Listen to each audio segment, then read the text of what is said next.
quelques années, des amis français sont arrivés à Nanoro. Des amis qui nous ont aimés avant de nous connaître. En ce jour où nous fêtons le nouveau dispensaire urbain de Nanoro, mes premières pensées iront au Naba Tigré, décédé il y a peu. Je tiens à rendre hommage à cet homme mesuré et sage qui nous a constamment prodigué avec sa bienveillance habituelle beaucoup de conseils utiles et d'encouragements chaleureux. Vous remercier publiquement, officiellement, alors devant ces administrés que vous avez tant aidés. Alors donc, au nom de notre amitié. Alors c'est un bélier. Oui. Un poulet. Ah, je suis très touchée. Après 28 ans de présence au Burkina Faso, ce pays que j'ai commencé à aimer alors qu'il s'appelait encore Haute-Volta, après 25 ans de présence à la tête de EMEJ, j'ai décidé de me retirer. Le souvenir de mon arrivée chez vous est encore très vivace.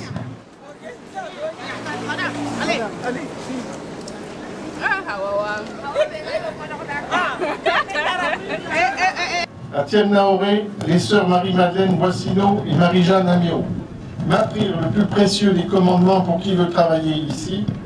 En Afrique, sans la durée, inutile d'entreprendre. Quand le docteur Fournel est venu à 28 ans, Voilà, donc j'ai eu le plaisir d'avoir les instructions de ces soins. Ouais. Voilà, et je suis vivante. Ah, merci. Vous lui direz. Merci, docteur. Au revoir.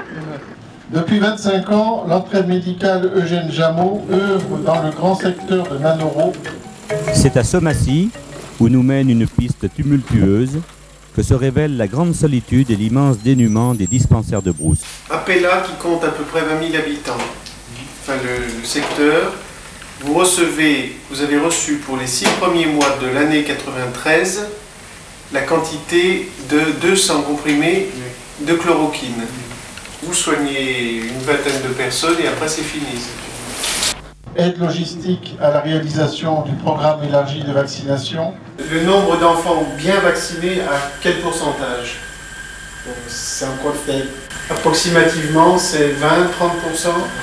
20-30% des enfants sont donc correctement vaccinés.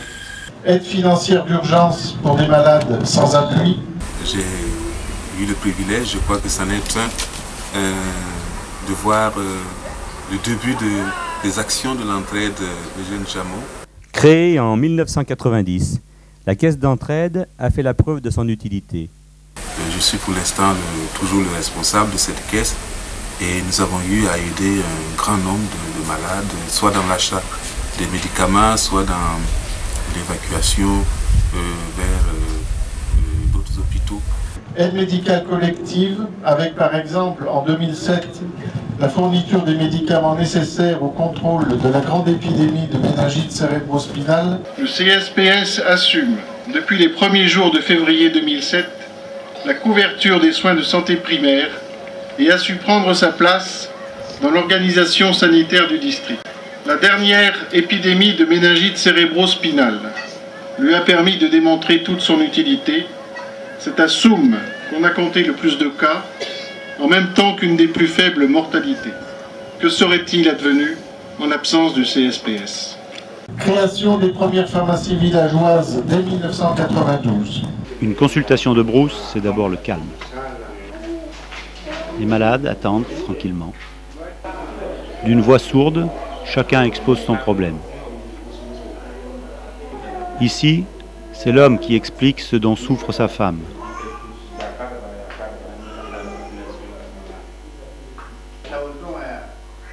Non sans laisser le médecin blanc bien perplexe. Ensuite, les malades se rendent dans la pharmacie Jameau, où sont maintenant disponibles les médicaments essentiels. C'est ainsi que se déroulent les choses à Nazoanga, mais aussi à Pella, à Somassi, après 3 ans d'efforts des agents de santé et de l'entraide. Je vais rencontrer en janvier un industriel français qui a déjà l'expérience de la construction de quelque chose de semblable au Bénin. Alors, le problème pour nous, c'est surtout le problème du financement. Parce qu'on a une petite association et on ne dispose pas de revenus, infinis. Alors d'après ce monsieur, qui a apparemment beaucoup d'expérience, il est possible de trouver de l'argent sans trop de difficultés. J'attends de voir. Un jour, je vois un article qui parle d'un Fournel, médecin, qui avait un peu d'argent du Crédit Agricole et de l'Église. Je dis, ça y est, c'est déjà l'alliance de la haute finance et de l'Église. Et puis j'ai quand même téléphoné. Ne t'embête pas, ça fait suffisamment de campement. Et puis tu sais, Fournel, il n'est pas très là-bas, hein, téléphone. Donc, il est récent, il a acheté. Vous voulez quoi? Je sais pas. J'ai un petit peu d'argent, je prends bien un petit peu de choses. Il y a maintenant plus de 20 ans, le docteur Fournel, président de l'association EMEJ, rencontrait mon mari Jean-Claude Perrin, à l'époque président et fondateur de l'association Res Publica. Séduit par l'engagement et le dévouement du docteur Fournel à Nasoanga et plus largement dans le district de Nanoro, nous avons décidé que Res Publica s'impliquerait dans la santé en apportant un soutien financier pour la construction et la réhabilitation des centres de santé. Le soutien de Res Publica, soutien sans faille, a permis d'apporter les contributions les plus marquantes: construction du dispensaire de Soum en 2007, édification des maternités modernes et adaptées à Nasoanga en 2010 et Somassi en 2011, reconstruction du dispensaire de Soa en 2014 et 2015.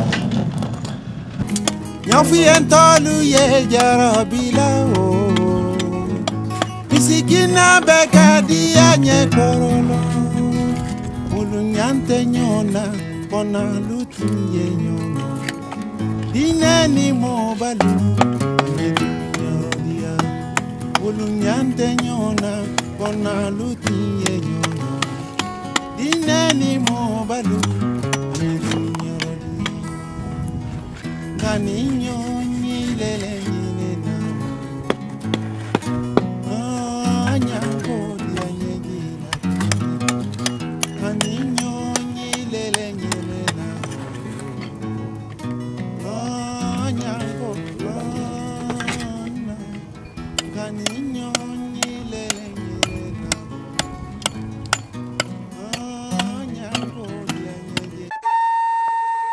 À Soum, dans un esprit conquérant, nous partons construire le dispensaire Jameau.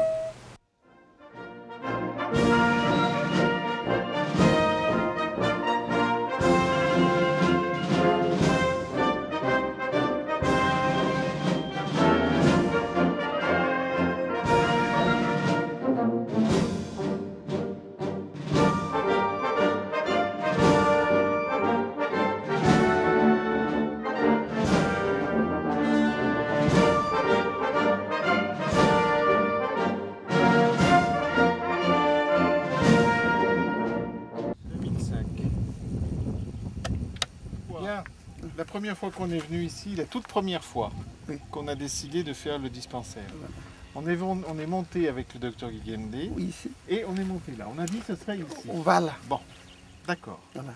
Et puis après, je ne sais pas pour quelle raison, vous avez déplacé l'endroit. Moi, je n'étais pas là. Moi, j'étais à Ouagadougou. Et c'est pour ça qu'on a déplacé. Non, non, non, je ne sais pas pourquoi aussi.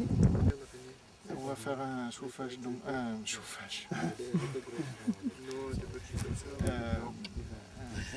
L'alimentation par le solaire. Non, ils ont parlé de ça aussi. Voilà, mais ça c'est sûr. Mais le poste central doit être au centre d'un cercle qui doit faire 50 mètres de diamètre maximum. Donc à partir de là, ça va porter jusqu'au fond. Jusqu'au fond, puis jusque là. Il n'y a pas de problème. Est-ce que c'est équivalent? Il n'y a pas de problème.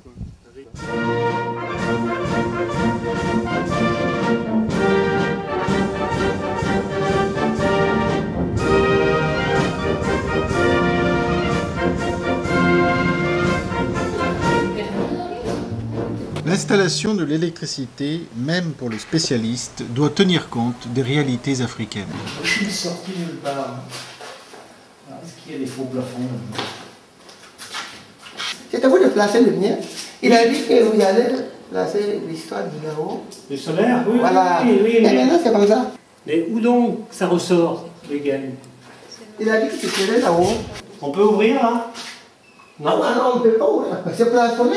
On peut pas démonter. Mais on peut fabriquer comme ça. Mais on ne sait pas où l'éclairage est prévu. J'aurais pensé qu'on aurait trouvé une gaine qui sort des plafonds. En principe, il devait... Ce dispensaire vient s'intégrer parmi tous les autres CSPS du district. Ces CSPS du bout de la piste, dont il est l'heure et le lieu de redire l'importance primordiale. La signification de notre volonté de donner à ce dispensaire le nom du docteur Jameau. Le docteur Jameau considérait que les problèmes sanitaires de l'Afrique ne se régleraient qu'au contact même des populations.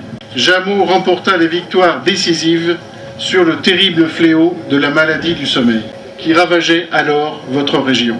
La présence de la maladie y est attestée dès le début des années 1900, mais l'administration coloniale renacle à reconnaître son ampleur. Les docteurs Dabadi et Montestruc ont beau signaler l'explosion de la maladie dans les cercles de Ouagadougou, Koudougou, Gawa, ce ne sont que palabres, enquêtes et contre-enquêtes. On ne veut pas voir et on ne veut pas agir, parce que les mesures qui s'imposent alors interrompraient le flux de main-d'œuvre dont les planteurs de Côte d'Ivoire ont tant besoin. Mais lorsqu'il devient évident que la maladie se transforme en une véritable épidémie, il est fait appel au docteur Jameau, grâce à qui la maladie est dès cette époque définitivement contrôlée dans son foyer historique du Cameroun. Jameau débarque à Ouagadougou en juillet 1932. Il fait venir 16 de ses fidèles infirmiers du Cameroun, recrute des jeunes Mossi et avec l'aide du révérend père Guarnisson, il les entraîne à la stricte discipline du dépistage. À la tête de ses équipes mobiles, Jameau sillonne le secteur. On le voit à Koudougou, à Yako, à Boussé, à Imasro, à Sabou. Ce qu'il découvre est à la hauteur de ses craintes. La maladie sévit avec violence dans tout le secteur. On raconte que dans certains villages, les femmes ne vont plus au marigot parce qu'elles savent que les mouches les y attendent et que leur piqûre transmet la maladie. Mais la machine est en route. Jameau va dépister et soigner dans la région près de 26 000 malades. Malheureusement, désavoué par l'administration coloniale, Jameau ne verra pas le succès de son travail. Écœuré, il rentre en France où il mourra le 24 avril 1937. Dès lors, il reviendra à Muraz, à Lerouzic, puis à Richet d'achever l'œuvre. Alors qu'en 1940, on dépistait encore 27 000 malades dans toute l'Afrique occidentale, on n'en trouvait plus que 4 000 20 ans plus tard. En 1960, la maladie était devenue une rareté. Se trouvait alors vérifier cette pensée du général de Gaulle: il n'y a pas de fatalité, il n'y a que des renoncements. Plus près de nous, Jean Lebert, dont j'ai eu la chance de suivre l'enseignement, mènera le combat victorieux contre l'onchocercose, la tristement célèbre cécité des rivières. Si j'ai fait longuement référence à ces glorieux aînés, c'est parce que rien de décisif ne se fera en matière sanitaire que dans les dispensaires du bout de la piste, modernes avatars des équipes mobiles. Alors avant de continuer, je voudrais dire aux gens qui vont regarder ce film que le chef Zouli Sebego connaît la France, parce qu'il a combattu dans l'armée française pendant la dernière guerre mondiale. Cela, c'est la vie. Je suis allé en France pour vous aider. Vous venez au Burkina Faso pour nous aider. C'est la vie, c'est comme ça. J'ai compris, mais je ne connaissais pas là-bas, mais j'ai entendu. Vous avez entendu parler des jeunes Jameau dans la région? Oui, ouais. Mais on n'a pas... Vous l'avez pas vu? On n'a pas été dans ce pays-là. D'accord. Ouais. Je dois rendre hommage au docteur Fournel, sans qui Respublica ne serait jamais venu à Lanoro. Nous avons toujours œuvré ensemble dans l'intérêt des populations afin d'améliorer leurs conditions de soins et leurs conditions de vie. Entre-temps, il y eut la prise en charge systématique des femmes enceintes du premier contact jusqu'à l'accouchement et ses suites. Puis, devant l'inquiétude suscitée par la vitalité de la démographie, mise en place dès 2008 d'une planification familiale subventionnée concernant progressivement 8 CSPS. Je viens aujourd'hui vous parler très fortement du planning familial, c'est parce que je suis convaincu que pour vous tous, c'est une condition pour le progrès. C'est alors que le chef Sanfo rappelle que dans les temps anciens, lorsqu'une femme venait d'accoucher, on la renvoyait pendant 3 ans chez ses parents. C'était déjà, selon lui, la planification familiale. Mais cela déclenche très vite l'hilarité du public. Drôle de planification, lui répond vertement l'accoucheuse, puisque pendant les 3 ans d'absence de la première épouse, il prendra 2 autres femmes. Ce programme, achevé en octobre 2016, a donné des résultats encourageants. Mais il a souffert de n'être pas accompagné d'une sensibilisation forte et suffisante. Le contrôle des naissances est peut-être un problème médical. À ce titre, il est maintenant maîtrisé, les moyens sont disponibles, leur maniement codifié. Mais il est surtout un problème de mentalité. Et sur ce dernier point, notre statut d'étranger nous a condamnés à une relative inefficacité, comme pour donner raison au proverbe qui nous explique que lorsque le doigt montre la lune, l'insensé se contente de regarder le doigt. La menace démographique au Burkina Faso, comme partout ailleurs en Afrique noire, est un danger sournois qui avance comme une lame de fond.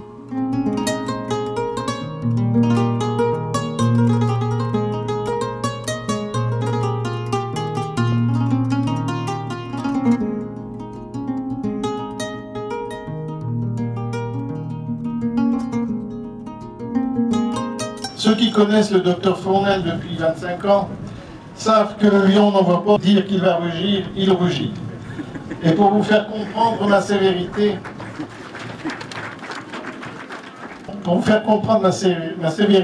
il faut dire que j'ai commencé à travailler parmi vous avec des agents de santé que je qualifierais de militants au bon sens du terme. Nous étions en 1989, encore au lendemain du grand bouleversement de la Révolution de 83. Cette dernière avait formé et envoyé dans le secteur de jeunes infirmiers pénétrés de leurs devoirs et de leur mission, convaincus de participer à l'œuvre du développement, affichant dans des conditions incomparablement plus difficiles qu'aujourd'hui une disponibilité et une conscience professionnelle exceptionnelles. Alors voilà la salle d'accouchement du CSPS de Pella, qui assure environ 17 accouchements par mois. La table d'accouchement n'est qu'une table sur laquelle on a mis une toile cirée. Il y a une bassine pour recueillir l'arrière-fex, c'est-à-dire le placenta. On se déplace ici ensuite avec l'enfant. Suprême développement de la technique, on a une pince cochère. En 1993, c'est ainsi que des femmes accouchent. Thérèse Sebego est l'accoucheuse villageoise de Pella. De sa voix douce et paisible, avec modestie, le regard calme où étincelle un sourire magnifique, Thérèse parle de tout ce qu'elle fait, de ce qui lui est nécessaire et qu'elle n'a pas. Elle ne veut pas qu'on parle de ses mérites. Dieu seul est grand, dit-elle. Alors, si Dieu existe, son intermédiaire dans ce pays perdu de la brousse ne peut être que Thérèse Sebego. Les jeunes générations doivent s'imprégner de l'exemple de ces grands anciens dont je garderai longtemps en mémoire de belles figures de dévouement. Car désormais pour moi, c'est bien la mémoire, la bonne mémoire qui me reliera à vous tous.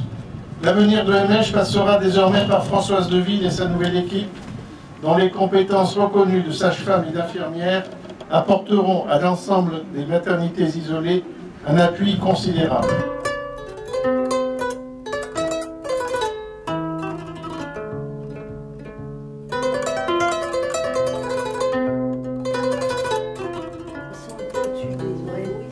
Juste avant nous ici, il y avait une stagiaire qui est restée 2 ans. Après 2 ans, c'est long.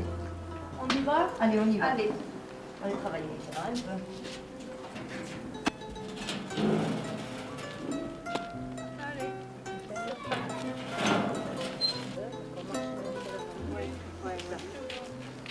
Là, il y a le chien. Et voilà le chien du lys. Bonjour. Bonjour, monsieur Dara.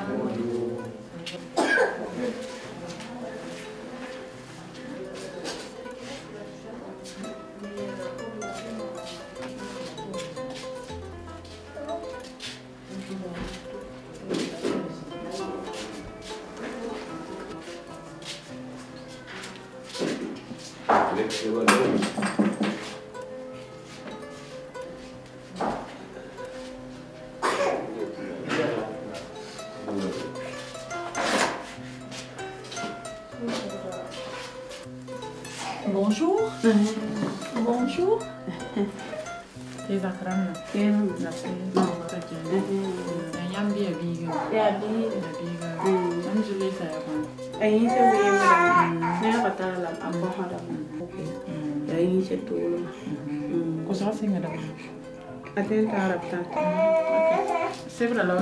là, il y a une pharmacie au pays. Des qui m'ont les bons.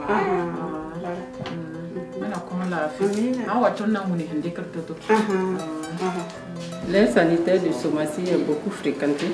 Dans le mois du coup, nous pouvons faire plus de 1040 malades par mois. Des fois, on est débordé à 3 personnes, vraiment. On ne sait pas quoi faire.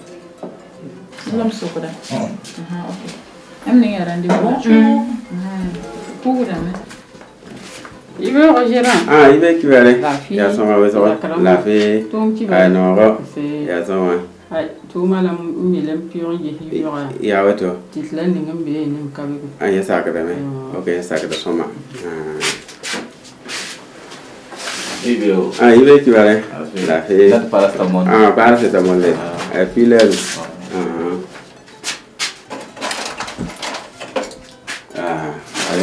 Voilà, merci.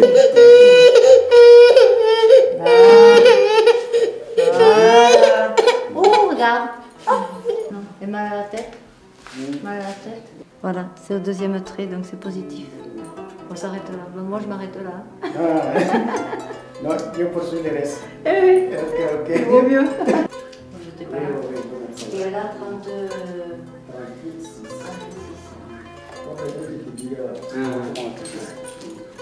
Je tiens enfin à remercier les autorités burkinabées pour la nouvelle distinction qu'elles m'ont attribuée. Certes, elle récompense beaucoup de travail, mais elle s'ajoute à la joie d'être venu au Burkina Faso parmi vous et d'y avoir été toujours accueillis avec autant d'amitié. Je voudrais, ici, vous l'avez déjà vu à travers la décoration de Dr Gérard Fournel. Ces décorations ont été instruites par son Excellence, Monsieur le Président du Faso. C'est donc dire toute la joie de son Excellence, Monsieur le Président du Faso, et également de son Excellence, Monsieur le Premier ministre, Paul Kabatiba, et tout le gouvernement du Burkina Faso. Parce que comme on le dit, chez nous, quand on te lave le dos, il faut te laver le ventre. Alors si vous venez construire des CSPS, nous devons être là pour faire le reste. Maintenant, le moment est venu de me retirer. À vous tous, mais surtout aux jeunes agents de santé en charge des CSPS, de leur motivation, de leur sens du devoir, de leur travail, dépend aussi la volonté de la nouvelle équipe EMEJ d'entreprendre, de soutenir et de réussir avec eux tout ce qui favorisera l'amélioration et la prise en charge de la santé des populations du grand secteur de Nanoro. À vous tous, je dis au revoir. Gardez avec vous mon chaleureux et fidèle souvenir. À tous, je dis continuez. Mais, par notre présence maintenue et attentive, veillons à ce que l'avenir soit bien à la hauteur des promesses.